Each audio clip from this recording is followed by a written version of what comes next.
Hello, everybody. I'm Grant Fluff from Fletcher Sports Zone, and welcome back to another YouTube video. Today is, Tuesday, and what that means is that maybe we'll do a new YouTube series. All right, now, yes, I am in my college dorm, and yes, I can't promise this will be weekly, but essentially, I want to do a new series basically assuring if I can, I'll get one video out a week. Obviously, academics, clubs, and whatnot, I'm going to be taking priority in that first, of course. But if I have the time, if I feel I'm on top of all my work, why not film a video? And this I thought was a pretty cool idea. Rank from Thursday Night Football to Monday Night Football, rank each NFL game that was played from this past weekend. I was wicked excited to, watch some football this weekend. College football was entertaining, and the NFL was just as crazy. So let's get right into it here. So obviously, since all 16 teams played this week, there was 16 games. We're going to begin at number 16 with the Baltimore Ravens defeating the New York Jets. Yeah, this was definitely the worst game of the week. We did have a tie. I know people are going to want the tie to be in last. Listen, it was a pretty entertaining game. So we'll get to that tie in a little bit. But as for this game, 24-9. It wasn't even close. It was really 24-3. Joe Flacco threw a touchdown with a minute left. Lamar Jackson had himself a very nice day passing, 213 yards and 3 touchdowns. Duvernay caught one. Bateman caught one. This wasn't even remotely close. The Jets, they're going to be without Zach Wilson for another 3 weeks. Breece Hall only had 23 rushing yards in his debut. Not looking good for the Jets, as per usual. So, yes, Lamar Jackson wins the Joe Flacco revenge game. All right, moving at number 15, we have the Chiefs and the Cardinals. Now, I think a lot of people expected Kansas City to win, relatively comfortably. But if I was to enter into the week saying this would be the second to worst game on the schedule, I would have thought you were insane because honestly, I was expecting the Chiefs to win by probably 2 possessions. So I'm thinking they win 30-20 or whatever the case may be. Or Patrick Mahomes can just throw 5 touchdowns and they'll win no problem. Yeah, it was rough. Kyler Murray was benched in the fourth quarter. I'm sorry, Cardinal fans. I know it's only one game, but this was my whole concerns when Kyler Murray signed that extension this offseason. He never has won a big game in his career. In college, yes. NFL, when? When has he won a game where he was projected to lose? Every single time he loses. I am an enormous Kyler Murray critic, and this game all but shows it. Again, it's week 1. I'm not even really cutting him any slack. I know it's week 1, and I know he's going up against Patrick Mahomes.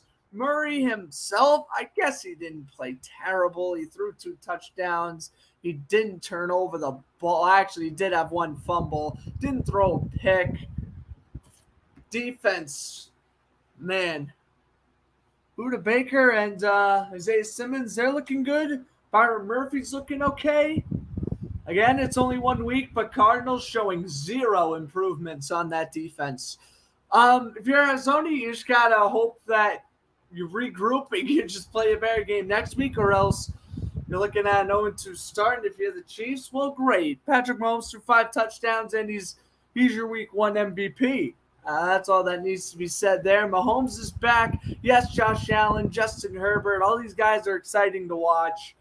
But we have to remember Patrick Mahomes is Patrick Mahomes. Don't sleep on the Chiefs. Don't say Patrick Mahomes ain't in the MVP race. And don't you dare say he needs Tyreek Hill to succeed. Absolutely not. Patrick Mahomes is capable of making anybody look really solid, as he did 2 days ago with Juju Smith-Schuster and guys and Clyde Edwards-Helaire had a pretty good game too. I know he can get off to sluggish starts. So nice to see Clyde Edwards-Helaire play very well also.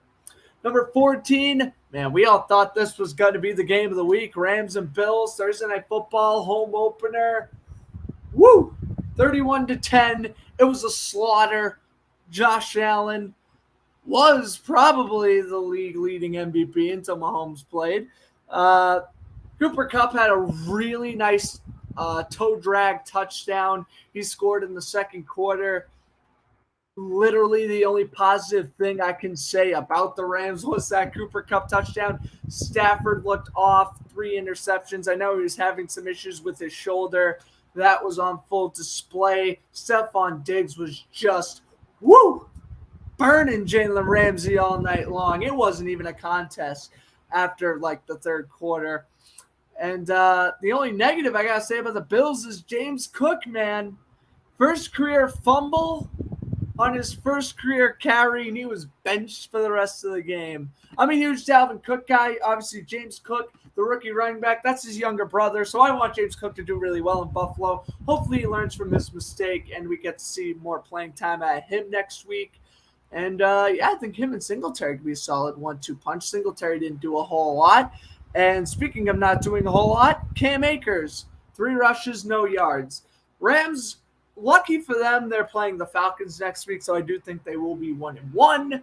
We'll see what happens, but yeah, I do think, although the Falcons were a better team than the Rams this week, again, it's the first game of the season. You're the defending Super Bowl champions. I don't think there's a whole lot to worry about right now. Now, if you lose to Atlanta next week, we'll have a different conversation. Number 13, Colts Texans. Here's the tie. And I know a lot of people are going to automatically put the tie in last. And I get it. Ties in the NFL are brutal. I absolutely despise them. I want continuous overtime just like we would see in a playoff game. I want continuous overtime until we get a winner. Unfortunately, that's not the case here. And we got a 2020 tie. Davis Mills, hey man, 2 touchdowns, no turnovers. He's giving it his all, man. I gave Davis Mills, and this coming from a Jacksonville Jaguar fan, ignore the Giants t-shirt. This is coming from a diehard Jacksonville Jaguar fan. I wear t-shirts for other teams too, but primarily Jaguar fan. Davis Mills is really, I can't believe I'm saying this, but I'm liking the Texans more than I ever have before, and that's because I'm kind of rooting for Davis Mills. He played sensational in the first half against Indianapolis. Matt Ryan in his Colts debut, he didn't do too bad. He's only second in the league behind Mahomes in passing yards.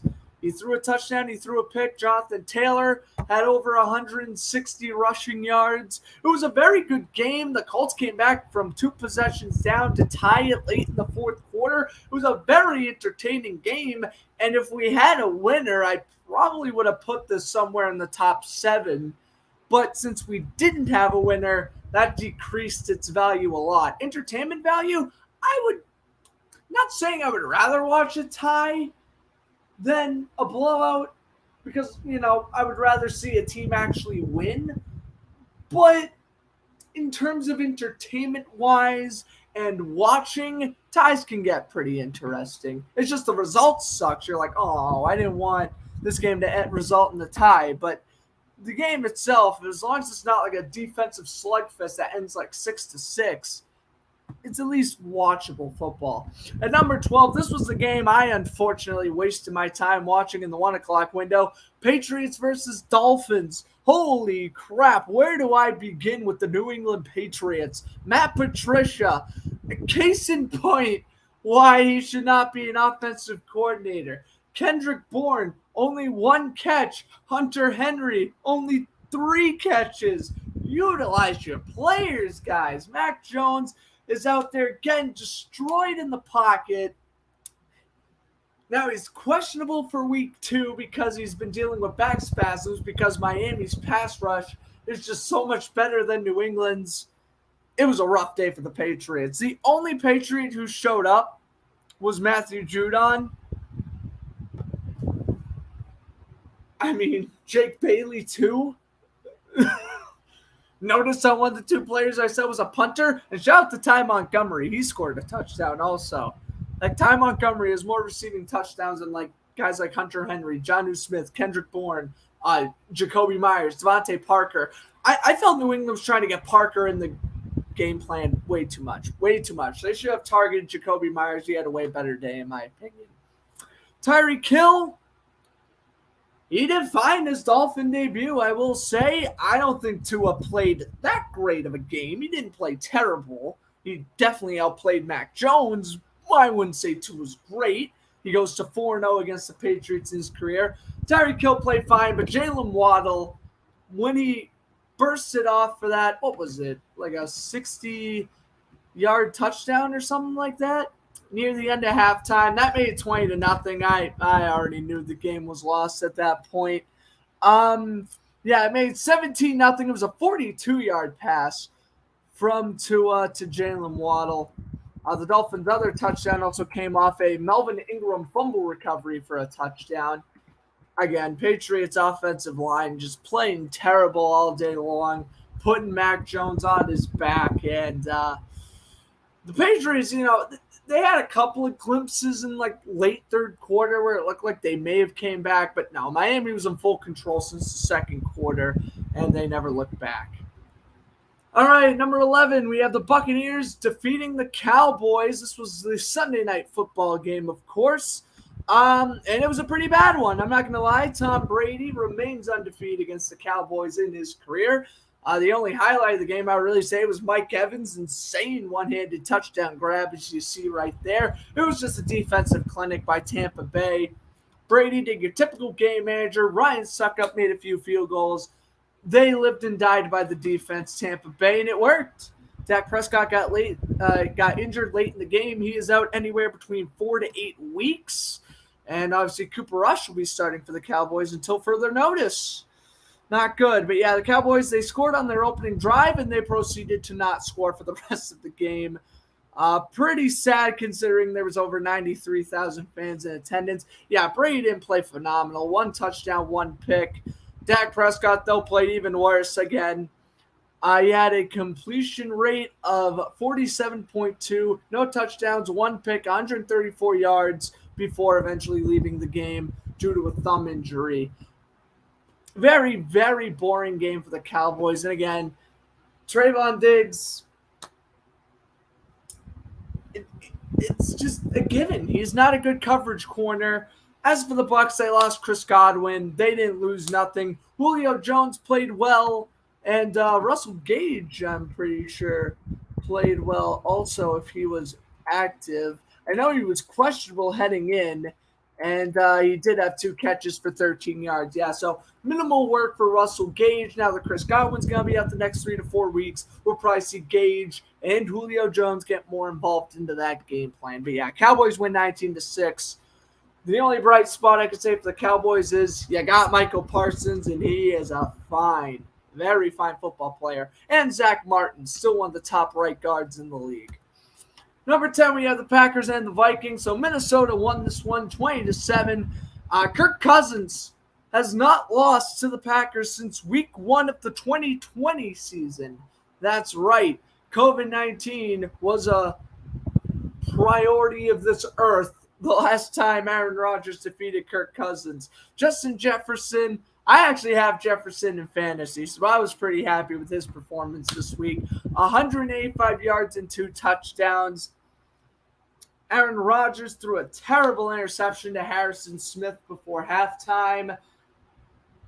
Christian Watson didn't play great. Sammy Watkins was silent. Aaron Jones was silent. A.J. Dillon, he had the only Packer touchdown, but primarily Minnesota just shut down the run game.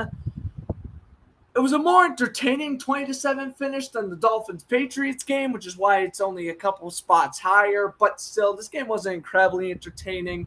I picked the Packers, though deep down inside, I probably should have stuck with my gut and picked Minnesota. I had a strong feeling Minnesota was going to come out, and if not win, prove they were legit. Kevin O'Connell wins his head coach debut. And, fun day to be a Viking fan. You guys are tied with Well, this team for the division lead in the NFC North, yeah. Remember in my predicting every games video from a few weeks ago, I said Trey Lance was a sleeper to win Offensive Player of the Season. Oh boy, the Chicago Bears defense could have not proved me any more wrong than I possibly could have been. Yes, it was in the rain. Yes, it was extremely muggy conditions the whole game, but where in God's name was the offense? Winger defense only allows 19 points. That's a winnable game on paper. You can't just score 10. Lance ran the ball for 13 times, and he only completed 13 passes. He had 164 yards, one interception, and a completion rate of 50.3 with a fumble. They lost Elijah Mitchell for 2 months. Deebo Samuel scored a touchdown and disappeared for the rest of the game. And former 49er wide receiver Dante Pettis, who didn't do a whole lot last season, had one catch for 51 yards. And yes, that was a touchdown. The Bears also scored a touchdown with Equanimus St. Brown. The Bears are showing they did not need Allen Robinson, and they are making guys like Equanimus St. Brown, Dante Pettis. Who's the other guy? I'm pretty sure Byron Pringle. Yeah, Byron Pringle. Darrell Mooney only had one catch for 8 yards. He was inactive a lot of this game for the Bears. They were not getting him involved in the game plan. Fields only completed 8 passes, but he did what he needed to do. 121 yards, 2 touchdowns. He didn't play bad. He really didn't play bad. No negative things to say about Justin Fields. Well, he did throw an interception. He didn't play a perfect game, but again, I do think that was because of the weather conditions. The Bears probably would have thrown it more than 17 times if it was a more sunny day in the Windy City. Number 8, Eagles-Lions. Philadelphia was in control for this entire game. The reason why it's so high is because the final score was 38-35. I will say Jared Goff, for whatever reason, the Lions are never out of a game when Jared Goff plays. They usually don't win the games, but Jared Goff is going to make it interesting because he's that veteran, experienced quarterback. DeAndre Swift had over 140 yards rushing. He played really solid. But yeah, man, A.J. Brown, he didn't score a touchdown. He didn't need to. 155 receiving yards on 10 catches. James Bradbury had his first career pick 6 in his Eagle debut. Eagles are looking good. Jalen Hurts, again, he didn't have the greatest game of his career by any means, but it'll certainly wash that terrible wild card game taste out of his mouth. Hopefully, Philadelphia can start to run away with that division. I think the Eagles will win the division. I know I said the Cowboys were going to win it in my season video. That was before Dak Prescott got hurt. But the Eagles are not alone in the win column in the NFC East. The NFC East was actually one of the most exciting divisions to watch all this week. But at number 7, we focus on the AFC West. The Chargers defeating the Raiders 24-19. And honestly, despite the loss of Devontae Adams, I still think he is the best receiver in the National Football League. I know they lost. I know Cooper Kupp scored a touchdown. Devontae Adams didn't. Actually, Devontae Adams did. 4 minutes left in the fourth. Okay. I forgot about that one. But yes, he had 10 catches for 141 yards and a touchdown. Derek Carr threw 3 picks, and at the end of the day, that's what killed him, is that Justin Herbert played phenomenal, 129.4 rate with 279 yards and 3 touchdowns, and Derek Carr just threw 3 interceptions and got sacked 5 times. That was the difference. Joey Bosa looked great. Khalil Mack in his Charger debut had 3 sacks. Austin Eckler had 36 rushing and receiving yards. That tallies up to what? 74 total? I could be wrong. Gerald Everett scored a touchdown in his Charger debut, as did Xander Horvath. And yeah, man, defense just shutting the door on the final drive. Khalil Mack getting the game-winning strip sack. Incredible. Khalil Mack is looking like a beast. At number 6, I'm devastated. I'm not going to lie. I am absolutely devastated. The Commanders defeating the Jaguars 28-22. I'm devastated. I really am. I really thought I picked Jacksonville to win. And oh my God, did I think we were going to win for a long time. I was originally just going to do a Jaguar recap, but then I figured I'd probably have more fun doing this. Look. This is heartbreaking. Carson Wentz threw 4 touchdowns. Jameer Dotson.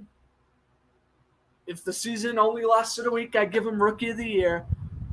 Trayvon Walker not far behind him for Defensive Rookie of the Year because he had a great interception, had a sack. James Robinson, coming off that ACL, he scored 2 touchdowns. Trevor Lawrence looked the most confident I've seen. The offensive line was still terrible. Brandon Sheriff looked fine. Cam Robinson, a left tackle who we re-signed for 3 years, he looked terrible. Whole right side of the offensive line beside Brandon Sheriff looked terrible. Lawrence was getting hammered all game long. It was a hard-fought loss. 3rd down, game-winning drive. Lawrence throws a terrible interception because he was so worried about getting sacked. He had to run out of the pocket and chuck up a terrible pass, praying 4th down would come up because the offensive line was so abysmal. You can't take a defensive line that has Jonathan Allen and Daron Payne lightly. You just can't. They're really good defensive linemen. And Washington earned this victory. I tip my cap to them and Coach Rivera. They, simply put, they outcoached Doug Peterson. Riley Peterson, in his Jaguar debut, he kicked 3 for 4 on the field goals. His one miss was costly. That was right before halftime. I wouldn't mind if we acquired another kicker, but Riley Patterson, we'll let the season ride out with him, and we'll take it from there. Then on Doug Peterson in his coaching debut with Jacksonville, he looked fine. Trevor Lawrence, Christian Kirk, all those guys, they had confidence, it seemed. With that being said, the secondary is terrible. Darius Williams, they acquired him. I wasn't watching the full game, but he was seemed pretty quiet whenever I tuned in. Shaquem Griffin was getting burnt. It's bad. And Jacksonville still does not have a great secondary. Andrew Sisko, as you see there in the picture, he's a second-year safety. He's improving, but he got burnt on that Terry McLaurin touchdown. And then Andrew Wingard, probably my least favorite player on the team. He didn't contribute to much either. And one last thing, again, I'm a Jaguar fan. That's why I'm talking about this game way more than others. Wow. Travis Etienne is the most overrated running back in the National Football League. I waited a year to see 2 drop touchdown passes and a 2nd down catch where he got hit sticked into the next dimension. What was the wait? What was the wait for Travis Etienne? He played horrible. James Robinson, this game alone absolutely showed he is the go-to number 1 running back, receiving back, 3rd down back, everything. I thought I was watching Raquel Armstead whenever Travis Etienne touched the ball. He had 1 or 2 incredible plays. I wouldn't even say incredible. He just had 1 or 2 plays. I was like, okay, Etienne isn't terrible. So overrated. I'm going to get flocked for that. I already know I am. He had 12-yard run. I think he had another 20-yard run. Base stats, Etienne had 4 rushes for 47 yards and a fumble. He didn't play terrible. maybe I'm being too harsh on him since it was his first career game. I don't know. But man, it just sucks, seeing a first round pick get injured, comes back, everyone's hyping him up, and he's terrible. I'm probably way too harsh on ETN though. Again, it was his first career game in the NFL. Hopefully he just improves, but man, did he look terrible. All right. Enough talking about the Jaguars. Congrats, Commanders, on the victory. And they're probably going to 2-0 because the Commanders are facing the Lions next week. I don't even want to talk about Jaguars and Colts because this game still is just heartbreaking to talk about. Number 5, Saints and Falcons. They did it again, guys. The Atlanta Falcons had another 26-10 lead in the fourth quarter, and they blew it in a blink of an eye because Michael Thomas is back. He was listed as questionable Saturday, played Sunday. Burning A.J. Terrell catching 2 touchdowns. Will Lutz nailing the game-winning field goal with 20 seconds left. The Saints hold on to win a crazy 27-26 game. Let me talk about this a little bit here. It was a great game. Falcons, Arthur Smith, I'm sorry. You kind of got to know what the team you're working with here in the team's history. And that is this team blows a lot of its leads. Marcus Mariota, he had a rushing touchdown. He played fine. I guess. I just don't think Marcus Mariota is a starting caliber quarterback in this league. Again, it's only a week into the season. I know the Saints don't have the worst defense ever with Cameron Jordan, Marshawn Lattimore. Now without Chauncey Gardner-Johnson. He's now in the Eagles. But the Saints don't have the worst defense in the league, but they're far from, I would say an elite defense. Again, other than Lattimore and Jordan, hopefully I'm not blanking on anybody's name. They have a lot of good pieces, but I wouldn't necessarily call them a fantastic defense. He should throw a touchdown or 2 today. He ran for a touchdown, but he also had 2 fumbles, one being a fumble loss. Terrible. I'm sorry, but you're not winning football games with Marcus Mariota. Desmond Ridder's inexperienced. I know. You guys, I was about to say you could sign a free agent, but at that point you might as well just stick with Mariota. There's no point in salvaging a season where you're only projected to win 3 or 4 games anyway, but get that guy like Jimmy Garoppolo. Get a guy like Gardner Minshew. Get another stopgap option. It's weird because I'm saying you could acquire these quarterbacks who I think are better than Marcus Mariota. But at the same time, they're going to be in the same boat. It's just a stopgap option for this year.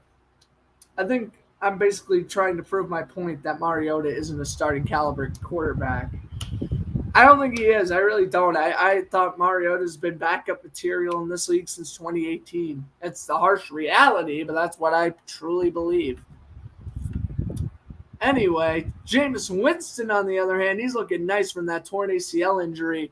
2 touchdowns, 269 yards, 111 completion rate. He struggled in the first half, but he played great in that second half. Again, once him and Michael Thomas got in a groove, he had that game in the bag. Also, shout out to Taysom Hill. 81 rushing yards and a touchdown. Outplayed a lot of running backs that were on my fantasy team this week. Anyway, we go on to number 4, Browns and Panthers. I'm not going to lie, not a Panthers fan.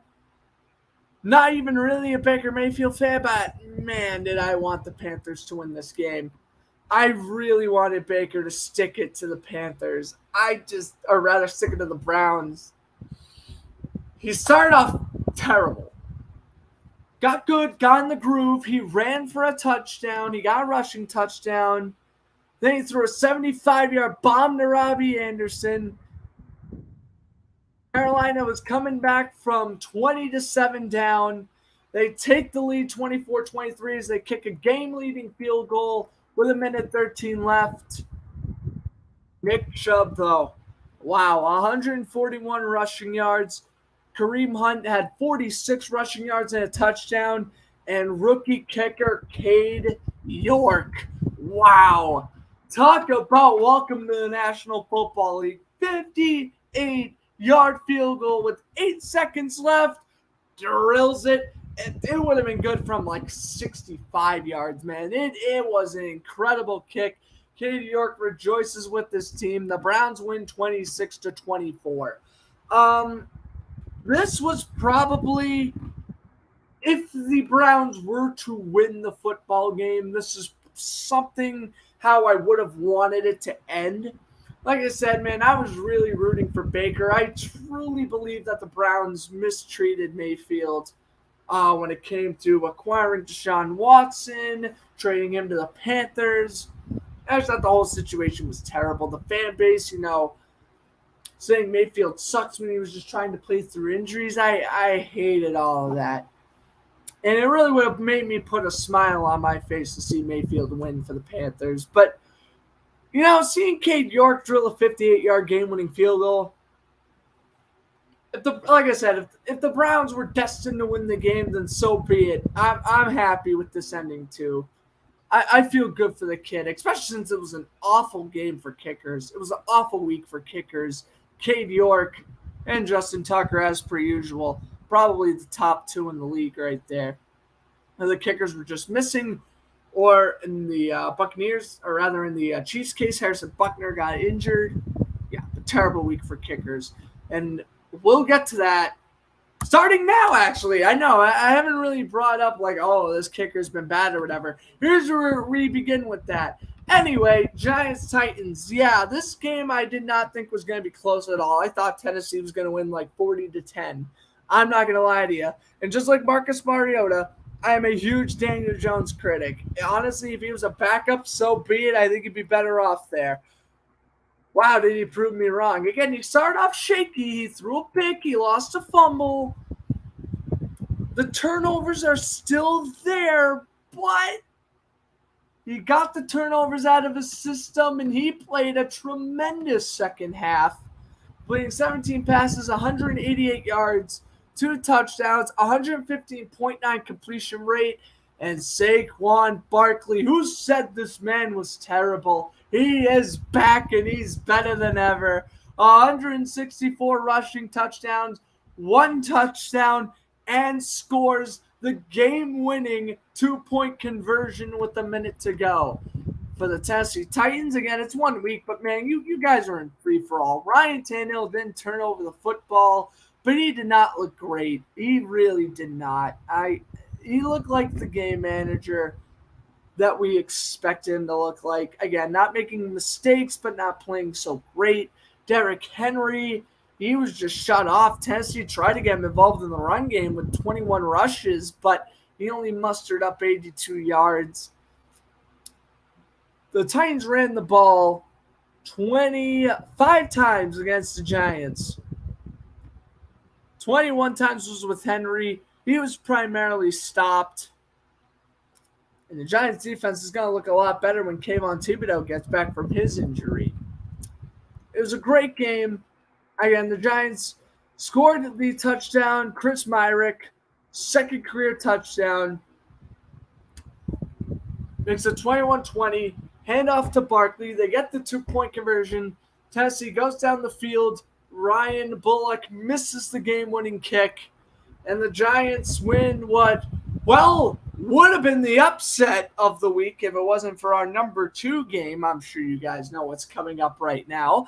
But congrats on the Giants. Their first week 1 game since 2016. And I guess I'm repping their memorabilia too. So, hey, good job, Giants. I'm proud of you guys. If Washington doesn't win the division this year, let it be the Giants.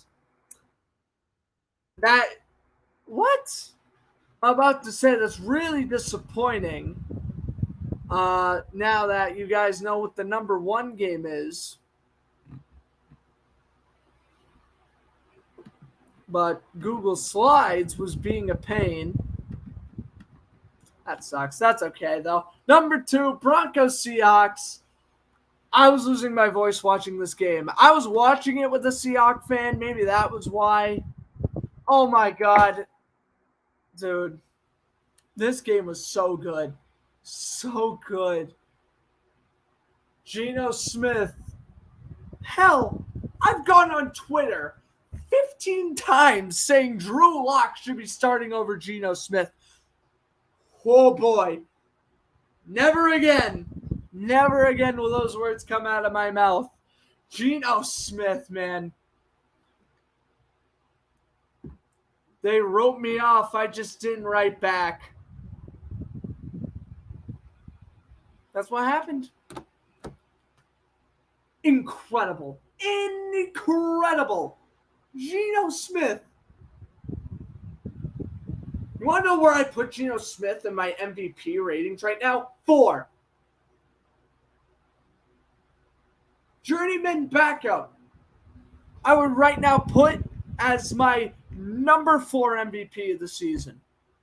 You know who's ahead of him? Patrick Mahomes, Josh Allen, Justin Herbert, Geno Smith, Kirk Cousins. That's my top 5 after week 1.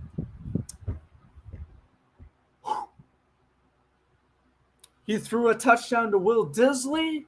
He was avoiding sacks left and right in the first half. Threw a 38-yard touchdown to Will Disley. He got the team into field goal range quite a few times. 25-yard touchdown to Cole Parkinson. He slowed down in the second half, but dude, it didn't matter. His base statistics, incredible still. DK Metcalf, 7 targets for 7 catches. Rashad Penny had 12 rushes for 60 yards. He had a few that broke out, his longest run being 26 yards. And this was Tyler Lockett being really quiet on the night. As for Russell Wilson in his Bronco debut, again, both quarterbacks played sensational. 340 yards. That's for a 101.3 rate. No turnovers for Russ. He played well in that hostile environment. The Seahawks fans, they were booing Russ. They were booing the quarterback who led them to their first ever championship. It was an incredible game. It had a great amount of offense with a very good amount of defense. It was the ultimate revenge game. And it came down to one decision. And Nathaniel Hackett, wow. I can say as a Jaguar fan firsthand, he was not a great offensive coordinator. I think the only reason why he's even in this position is because Aaron Rodgers won back-to-back MVPs when he was there. Not saying that doesn't mean anything, but, I mean, really, just take a look at his time in Jacksonville, even though he's not great. And some of his game managing skills, again, this was only his first ever game as a head coach for a team. He's been offensive coordinator for a while. And I know it's going to take time adjusting, but that last drive was terrible. The Broncos go into field goal range. They wait 30 seconds before calling a timeout just to attempt a 64-yard field goal. Brandon McManus, I'll tell you one thing. He had the strength to do it. He had the power to make it there. It just missed wide right. Actually, missed wide left. Inexcusable, though. Regardless, it's inexcusable. That he coached a pretty solid game up until that point. I'd probably give Nathaniel Hackett like a B-, B+. That last drive happened D-. I wouldn't say F, because Russell Wilson still managed to throw for over 300 yards and they didn't commit a turnover. And Javonte Williams really played a good game also. I should mention him. 7 rushes, 43 yards. Balanced run game with Gordon and Williams. Again, Hackett's going to improve. I didn't have Denver making the playoffs this year. Right now it's looking like they won't. But I will say, there's room to improve if you're the Broncos. This loss is humiliating, and I'm not denying it. It's humiliating, but you can come back from this. As for Seattle, you didn't expect to win. You thought Russell Wilson was going to throw 5 touchdowns in your home stadium. Again, as I mentioned, I think Drew Lock should be starting over Geno Smith. Not anymore. Geno Smith played fantastic. And after week 1, the Seahawks are leading the NFC West. And number 1, Bengals Steelers. Wow, what a game this was. Mitchell Trubisky, man, he's back. He didn't play a great game, but he didn't play a terrible game. 194 yards and a touchdown for him. Played better than Joe Burrow. I hate to say it, but Burrow, you look at his, we threw for 338 yards and 2 touchdowns, and you say, that's okay. Dude, 5 turnovers for Joe Burrow. What happened to the Joe Shiesty we saw near the end of last year? Even rookie Joe Burrow wasn't this bad. 4 picks, 2 fumbles, 1 fumble being lost. Burrow just sucked the entire first half. Burrow sucked the entire 3 quarters. Burrow sucked until the last 2 drives of the regulation. Right now, you're looking at a 2014 game. Joe Burrow, you know what, whatever. He had a terrible game, but he found Jamar Chase. Game-tying touchdown. The game's tied at 20. Whatever. Burrow sucked, but you come out of there with a win. Oh, no, you don't. This is karma for playing terrible the entire game up until that last drive. Evan McPherson's extra points blocked.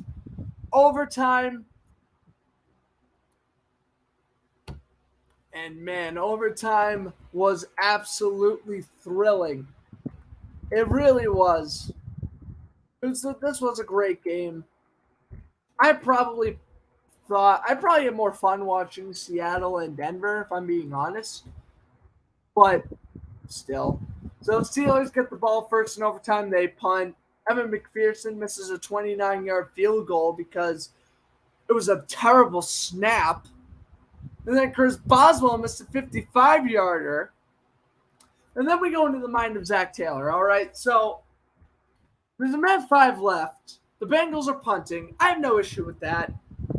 Instead of going for it and potentially losing, you're going to punt and play for the tie. You'd rather have a tie than a loss.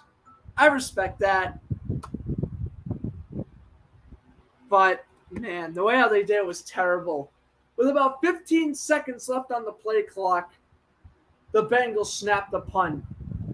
If they kill the clock to about 55 seconds and Pittsburgh does not have that miraculous catch by Deontay Johnson and go into field goal range, game ends in a tie.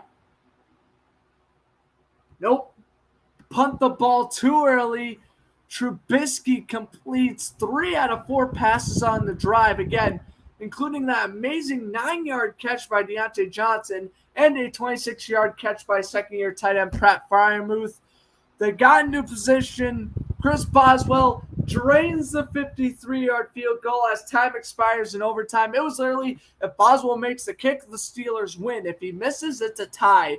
Boswell, just like he did last year against Baltimore, kicks it through in overtime, and the Steelers win an amazing 23-20 Week 1 game. Well, ladies and gentlemen, that was me recapping all the Week 1 games. Let me know if you want to see me do this every week.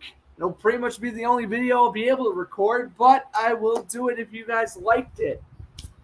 I thought it would be a cool idea, and I thought the video went well. So let me know if you want to see me do this again. Again, when it comes to like finals week and whatnot, I probably won't be filming this But if I manage to have time every week, either Tuesday, Wednesday, or Thursday afternoon, and I just want to talk about some football, I'll go film a video like this, all right?